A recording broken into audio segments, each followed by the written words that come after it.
America বলেন, England বলেন, Europe বলেন, সব দেশের মধ্যে টাকার ছড়াছড়ি, কিন্তু কোন একটা কোণার মধ্যে 2 টাকার শান্তি নাই। যার কাছে 3 টাকা সেও বলছে খুব খারাপ অবস্থা, যার কাছে লাখ টাকা সেও বলতেছে খুব খারাপ অবস্থা, যার স্বর্ণের দোকানের মধ্যে মিলিয়ন পাউন্ডের স্বর্ণ সেও বলতেছে হুজুর অবস্থা খুব খারাপ, অবস্থা খুব খারাপ। ইঞ্জিনিয়ার বলতেছে অবস্থা খারাপ, মিনিস্টার বলতেছে অবস্থা খারাপ, কিন্তু মসজিদের ইমাম বলছে কোনোদিন অবস্থা খারাপ। এরপরেও কি আমরা বুঝবো না, চোখ খুলবে না? যাই হোক, আমি আপনাদেরকে, এটা আমার হৃদয়ের আওয়াজ, আমি চাইছি পুরো সিনারিওটা আপনারা বুঝেন। বের হয়ে গেছে সাদারা, সুটেড বুটেড, হোয়াইট স্কিন। আমরা এগুলা এখানে বললো আমাদের ঝামেলা, বাইরে টাইরে যেতে হয়, বুঝতে পেরেছেন? কারণ এখানে আমাদের কিছু লোক মুনাফেক, এরা এমবাসির মধ্যে গিয়ে দেখায়, সি তোমার লোকরা কি বলছে, এটা আবার ইংরেজিতে ট্রান্সলেট করে আরেকটা দেশের মধ্যে। এখানে বললে ওরা কি করে কাট করে লাগাই দেয়, এটা আরেক ঝামেলা। চিটাঙ্গে ভাষা হলে চিটাঙ্গে বলতাম, কেউ বুঝতো না। আরেক দেশের মধ্যে শুধু শুধু দাঁড় করাই রাখছে, কোনো কারণ ছাড়া 1.5 ঘন্টা দাঁড় করাই রাখছে, পাসপোর্টের কারণে ফেলেও দিতে পারতেছে না। আমি তো বুঝছি কোনো একটা জায়গায় কোনো একটা সমস্যা হয়েছে। আমার ফেসবুকের মধ্যে এত মানুষ কেন, বক্তব্য এত মানুষে শুনে কেন? মানুষ তাহলে তো আপনি আমাকে আবার দেশে পাঠাইতে হবে, ঘরে ঘরে গিয়ে জিজ্ঞেস করবো তোমরা আমার বক্তব্য কেন শুনো। কারণ এখন আমি বললে তো মিথ্যা কথা বলা হবে, তাদেরকে তো আমি জিজ্ঞেস করি নাই তারা কেন শুনে। এই যে ঘটনাগুলো ঘটতেছে কেন, আমাদের এখানে আমাদের কিছু লোক আছে, তারা কি করে এগুলা দেখায়। দেখেন আপনাদের লোক কি বলে, কেমনে কথা বলে। তারা এই কাজগুলা করে গেছে, তাদের আইডিয়া ছিল 50 বছর পরে এখানে কোনো খাতে পিতে গারানেছে টাকা পয়সা আছে এমন ঘরানা থেকে মাদ্রাসায় আসবে না। আচ্ছা, এরপরে কি করছে, তো শিক্ষিত শ্রেণী হঠাৎ করে যদি তারা দিন জানতে চায়, তারা কেমনে জানবে? কারণ আরবি তো শিক্ষা ব্যবস্থা থেকে খতম, আরবি শিক্ষা ব্যবস্থা থেকে খতম। আরবি বলতে পারা, আরবি জানা, জানেও না জাহেল মূর্খরা। আরে বেটা, এই ইংরেজির ডিকশনারি কত হবে, 1400 পৃষ্ঠার পেজ, অক্সফোর্ড ডিকশনারি, এটাই তো ইংরেজি ডিকশনারি। এটা খায়া ফেলছেন মানে ইংরেজি খায়া ফেলছেন, ঠিক না? ও বেটা, আরবির যেটা ডিকশনারি আমার কাছে যেটা আছে সেটা তো 17 খণ্ডের লিসানুল আরব, ইমাম ইবনে মনজুরের। সেখানে একটা খণ্ড মিনিমাম 600 পৃষ্ঠার। তো এত এক্সটেন্সিভ একটা ভাষা, পৃথিবীর সকল ভাষার মধ্যে পরিবর্তন এসেছে, সকল ভাষা। কত 100 বছরের মধ্যে। আপনি 100 বছর আগের উর্দু, আজকে থেকে 70-80 বছর আগের উর্দু আর এখনকার উর্দু আসমান জমিনের ফারাক।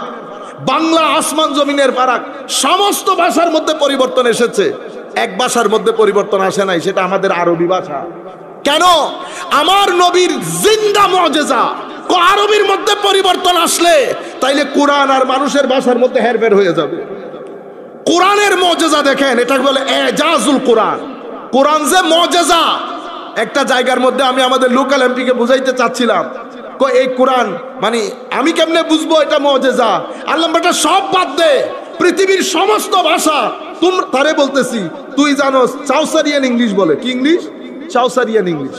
আজ থেকে 250-300 বছর আগে চাউসারিয়ান ইংলিশ বুঝার লোক ইংল্যান্ডের মধ্যে এখন নাই।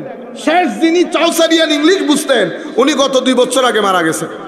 তাইলে 300 বছর আগের ইংরেজি বুঝার লোক বর্তমানে নাই। আর আমাদের ছোট ছোট হাসান র কিতাব পড়াই বেটা 500 বছর আগে, 500 বছর আগের। কেন? কারণ আরবির মধ্যে সেই অর্থে পরিবর্তন আসে নাই। আজকেও যদি আমার নবী কোথাও আসে বলে, আমরা যদি আমার নবীর দরবারে যাই, আমার নবী যদি আমাদেরকে জিজ্ঞেস করে কাইফা হালুকু, আমরা বুঝবো, আমরা নবীকে উত্তর দিতে পারবো ইয়া রাসূলুল্লাহ। আপনারা বুঝতে পেরেছেন? কোন পরিবর্তন আসে, এটা কোরআনের মুজিজা, এটা এজাজুল কোরআন, এটা আমার নবীর জিন্দা মুজিজা। সমস্ত ভাষার মধ্যে পরিবর্তন হয়েছে, আরবির মধ্যে কোনো পরিবর্তন সেই অর্থে আসে নাই। আমি এখন তো ভাষা তো ফারাক হয়ে গেছে।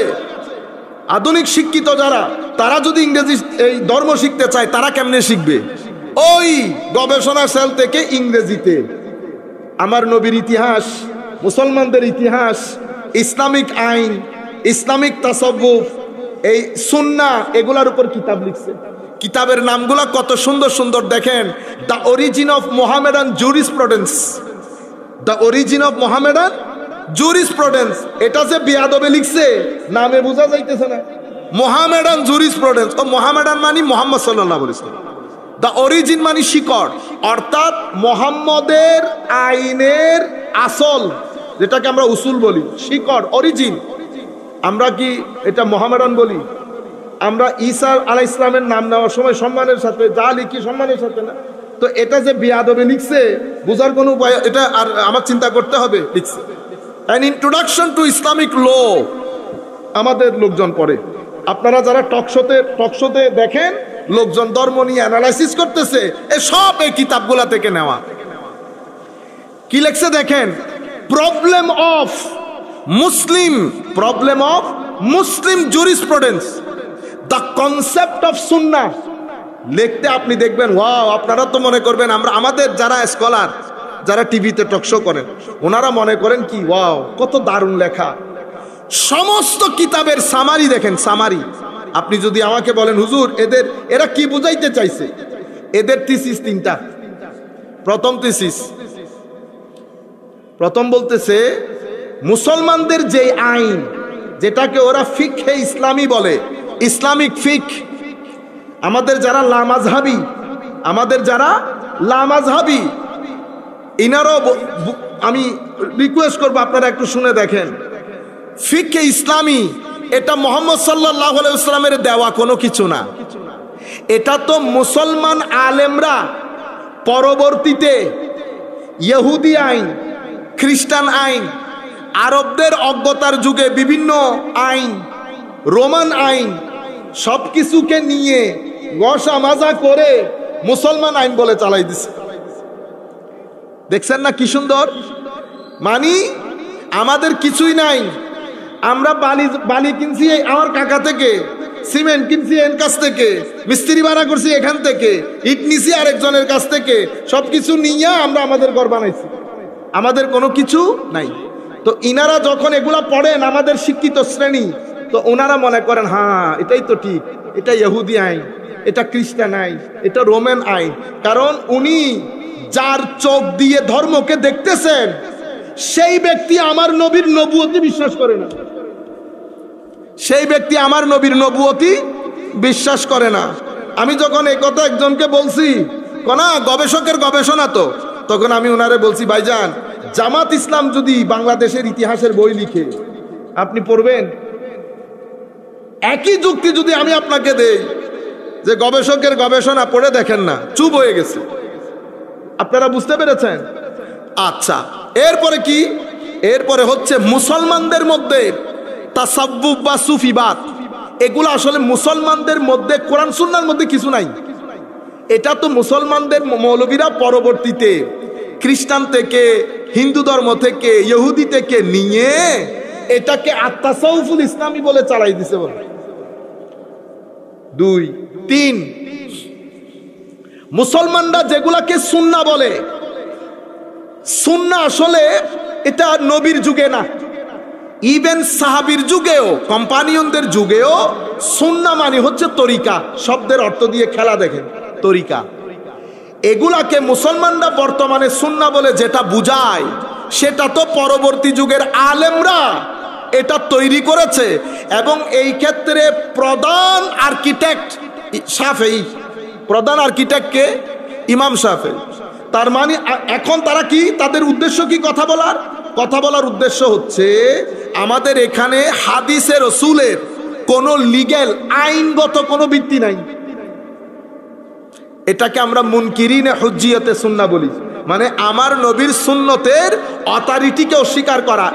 যারা বর্তমানে নিজেদেরকে আহলে কোরআন বলে, কি বলে? আহলে কোরআন। এদের যুক্তি এরা কোত্থেকে নেয়? এই কিতাবগুলা থেকে।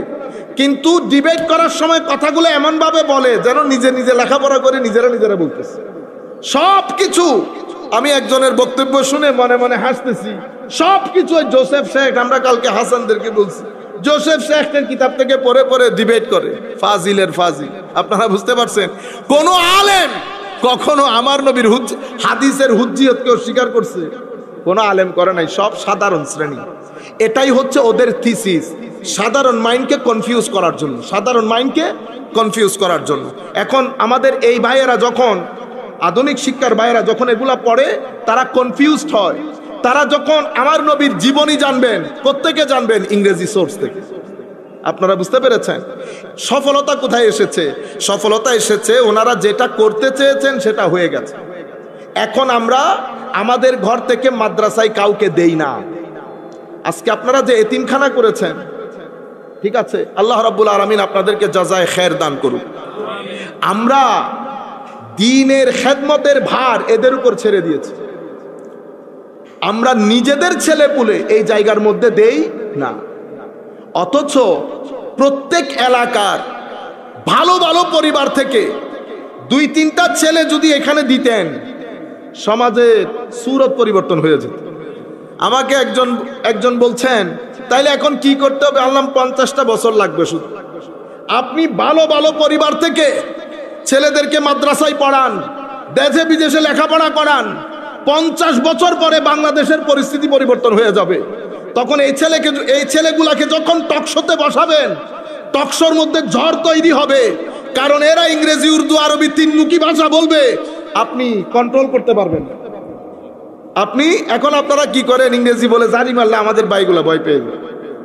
আপনারা বুঝতে পেরেছেন? এরপরে আমাদের ছেলেরা গবেষণার সুযোগ পায় না, তাদের উপর পরিবারের ইনকামের একটা চাপ থাকে। আপনি তাদেরকে যদি এই জায়গা থেকে রিলিজ করে দিতেন, তারা যদি সুযোগ পাইতো লেখাপড়া করার, আল্লাহর ইজ্জতের কসম, মাদ্রাসার মধ্যে এখনো পর্যন্ত যত দারুণ দারুণ মেধা, এরা আগুন লাগাই দিতে পারবে, জ্ঞানের আগুন। আপনারা বুঝতে পেরেছেন? এই পরিস্থিতির মধ্যে আমরা এসে পড়েছি। আল্লাহ রাব্বুল আলামিন আমাদের হামি ও নাসের যদি না হইতো, আল্লাহ পাক জানে এখানে ধর্মের ক্ষেত্রে কি দুর্ঘটনা ঘটে যেত।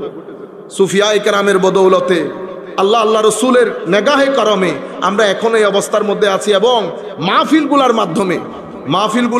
মাধ্যমে সুফিয়ায়ে কেরামের মাধ্যমে, তাদের মেইন টার্গেট ছিল সুফিয়ায়ে কেরাম, মানে এলাকার মধ্যে কোনো মাজার থাকতে পারবে না। সেই জায়গার মধ্যে আরেকটা কাজ শুরু করেছে মিডল ইস্টকে দিয়ে, মুসলমানদের সমাজের মধ্যে একটা সংস্কারবাদী আন্দোলন শুরু করেছে। কি আন্দোলন? সংস্কারবাদী। আমার ভাইয়েরা নিজেদের নাম দেয় সালাফি। কি নাম দেয়? সালাফি। মানি আপনি এগুলা বলিয়েন না, একদম আমরা পিছনের যুগে আল্লাহ রসুলের সময়কালে দিন যেটা সেটা, আল্লাহ রসুলের কালে দিন যেটা সেটা। এই মুভমেন্টটা পৃথিবীর একটা জায়গা থেকে শুরু হয়েছে। যেই জায়গা থেকে শুরু হয়েছে সেই জায়গার মধ্যে মাজারগুলাকে ভেঙে দেওয়া হয়েছে। মাজারগুলা ভেঙে দিয়ে এখানে মুভমেন্টের পতাকার মধ্যে লেখা আছে শিরক আর বেদাত মুক্ত ধর্ম। শিরক আর বেদাত মুক্ত ধর্ম নাম দিয়েছে কি? সংস্কার। কেন?